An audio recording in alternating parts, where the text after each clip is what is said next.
नाज़रीन अहम ख़बर आहे बडाणी मां असां शेयर कंदा हलूं था। बडाणी में बासरन जो ज़मीन ते कब्ज़े ख़िलाफ़ ॻोठणनि पारां बख्शापुर हेठि बडाणी प्रेस क्लब पहुची बासरन माण्हुनि ख़िलाफ़ प्रेस कॉन्फ्रेंस कई वई आहे। उन हवाले सां असां टेलीफोन लाइन ते मौजूद आहे बडाणी मां किहरदीन भुट्टो। जी किहरदीन, कहिड़ा तफ़सील आहिनि, आगाह कंदा?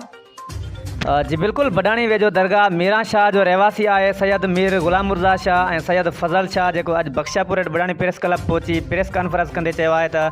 70 साल पहिरियां असांजे वालिद सैयद ग़ुलाम मुस्तफ़ा शाह सरदार ख़ान टांवरी खां ज़मीन ख़रीद कई हुई, जेका सिकंदर टांवरी, अकबर टांवरी ऐं सरफराज़ टांवरी जंहिंजा वालिद आहिनि, उन्हनि जे वालिद सरदार ख़ान टांवरी खां असांजे वालिद सैयद ग़ुलाम मुस्तफ़ा शाह ज़मीन ख़रीद कई हुई, जेका 70 सालनि अंदरि कॾहिं बि का अहिड़े क़िस्म जो को बि मसइलो पेश न आयो हो।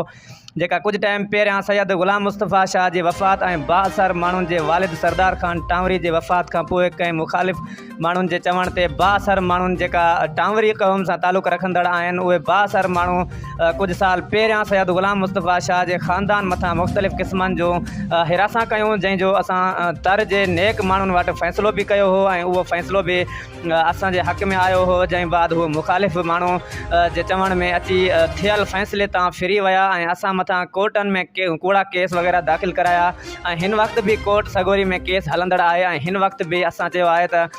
तव्हां अगरि ॿीहर तर जे कंहिं नेक मर्दनि वटि फ़ैसिलो कयो सो वरी बि असां फ़ैसिलो करण लाइ तयारु आहियूं, पर हू उन बावजूद बि मुख़ालिफ़ धुर जा माण्हू असां सां फ़ैसिलो नथा करणु चाहिनि। हुननि कॉन्फ्रेंस कंदे चयो आहे त टांवरी बिरादरी जा बाअसर माण्हू हाणे असां मथां